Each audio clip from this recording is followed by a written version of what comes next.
تاریخ میں ایک ایسا شخص گزرا ہے جس کے خزانے اتنے زیادہ تھے کہ ان کی صرف چابیاں ہی طاقتور مردوں کی جماعت پر بھاری تھی۔ قارون کا خزانہ اگر آج ہوتا تو کتنا ہوتا؟ آج کی اس ویڈیو میں ہم آپ کو لے چلیں گے ہزاروں سال پیچھے اور لائیں گے قارون کا خزانہ آج کے زمانے میں۔ دیکھیں گے کہ اگر وہ خزانہ آج موجود ہوتا تو اس کی قیمت کتنی ہوتی اور کیا وہ ایلن مسک سے زیادہ امیر ہوتا۔ دیکھیے ایک حیران کن اور ایمان افروز موازنہ۔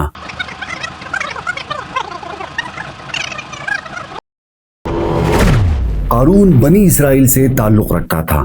حضرت موسیٰ علیہ السلام کے زمانے میں پیدا ہوا۔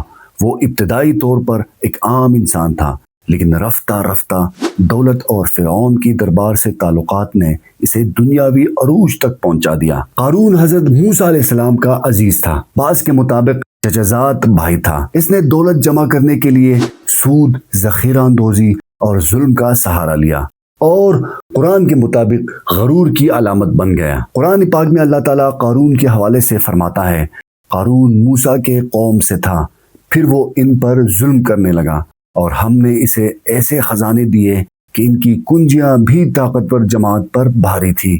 سورہ القصص آیت نمبر 76۔ یہ آیت خود بتاتی ہے کہ یہ دولت معمولی نہیں تھی، یہ انسانی تاریخ کے سب سے بڑے خزانوں میں سے ایک تھا۔ تاریخی و تفسیری روایات کے مطابق قارون کے پاس 7000 خزانے کے کمرے تھے۔ ہر ایک خزانہ سونے، چاندی، قیمتی پتھروں اور نایاب دھاتوں سے بھرا ہوا تھا۔ ہم جس زمانے کی بات کر رہے ہیں وہ زمانہ آج سے 3000 سال پہلے کا ہے۔ اس دور میں نہ کوئی بینکنگ سسٹم تھا، نہ کوئی ڈیجیٹل کرنسی، نہ سیف لاکرز، نہ شیئر مارکیٹس اور نہ آن لائن ٹرانزیکشنز۔ اس وقت دولت رکھنے کا صرف ایک ہی طریقہ ہوتا تھا، سونا، چاندی، قیمتی پتھر اور خزانے، اور ان سب کو رکھنے کے لیے ان کا ذریعہ تھا طاقت، غلام، محافظ اور بند کمروں میں قید۔ ذرا تصور کرے ایک ایسا شخص جس کے خزانے اتنے بڑے تھے کہ ان کی چابیاں ہی درجنوں آدمیوں کے لیے بوجھ بن جائیں۔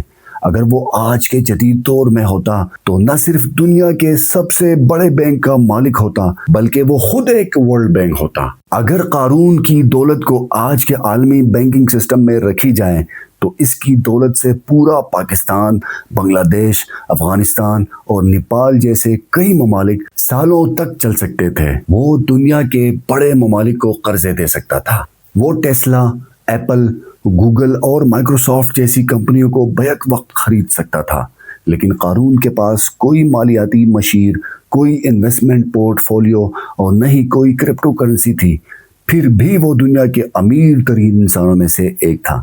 اس کے خزانے کی چابیاں 40 مضبوط آدمی اٹھاتے تھے، یعنی صرف چابیاں اٹھانے کے لیے درجنوں آدمی درکار تھے۔ اس کی خزانے کا آج کی دور سے اگر مخصوص موازنہ کیا جائے تو 7000 سونے کے خزانے آج کے ریٹ کے مطابق، فرض کرے قارون کے پاس 7000 خزانے کے کمرے تھے اور ہر کمرے میں ہیرے، سونا، چاندی اور جواہرات بھرے ہوئے تھے۔ اب ہم ہر چیز کا ایک محتاط تخمینہ لگاتے ہیں۔ 7000 کمرے، ہر کمرے میں 300 کلو سونا، 500 کلو چاندی، ہیرے، جواہرات، یاقوت، زمرد۔ اس کے علاوہ فی کمرے کے حساب سے 100 غلام، 50 اونٹ اور دیگر جائیداد اور مویشیوں سمیت اگر فی خزانے کا کمرہ 5 کروڑ ڈالر لگائیں تو یہ ایلن مسک کی دولت سے 3 گنا زیادہ بنتی ہے۔ 2025 کے مطابق ایلن مسک کی دولت کا اندازہ، جس میں Tesla 100 billion, SpaceX 80 billion, Neuralink, X Twitter 30 billion, ذاتی اثاثے 10 بلین، غرض اس کی کل دولت آج کے دور کی 210 ارب ڈالر بنتی ہے۔ اور دلچسپ بات یہ ہے کہ قارون کے پاس یہ سب خالص خزانے کی شکل میں تھا، سونا، ہیرے، چاندی، جواہرات، مویشی، جائیداد، جبکہ آج کے ارب پتیوں کی دولت زیادہ تر شیئرز، کمپنیوں اور ڈیجیٹل ویلیو میں ہے۔ اس مخصوص موازنے کے بعد بھی قارون کی دولت ایلن مسک سے تقریباً 3 گنا زیادہ تھی۔ اور سب سے اہم بات، دولت اگر شکر اور تقوی کے ساتھ ہو تو رحمت ہے، لیکن اگر وہ غرور، ظلم اور ناشکری کے ساتھ ہو تو وہ زوال اور تباہی کا ذریعہ بن جاتی ہے۔ جب قارون نے کہا یہ سب مجھے میرے علم کی بنا پر ملا ہے تو اللہ تعالیٰ نے فرمایا ہم نے زمین کو حکم دیا اور وہ اپنے محل سمیت زمین میں دھنس گیا، نہ کوئی قوم بچا سکی، نہ کوئی فریاد سنی گئی۔ سورہ القصص آیت نمبر 81۔ دوستو، دنیا میں اصل امتحان یہ نہیں کہ آپ کے پاس کتنا پیسہ ہے، بلکہ یہ ہے کہ آپ اسے کس طرح استعمال کرتے ہیں۔ قارون کے خزانے آج بھی صرف ایک کہانی ہے، لیکن اس کا انجام ایک یادگار سبق ہے کہ غرور، ظلم اور ناشکری کا انجام ہمیشہ زوال ہوتا ہے۔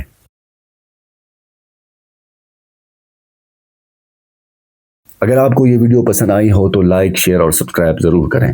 ہم پھر آئیں گے ایک اور تاریخی، اسلامی اور سائنسی حقیقت کے ساتھ۔ تب تک کے لیے اللہ حافظ۔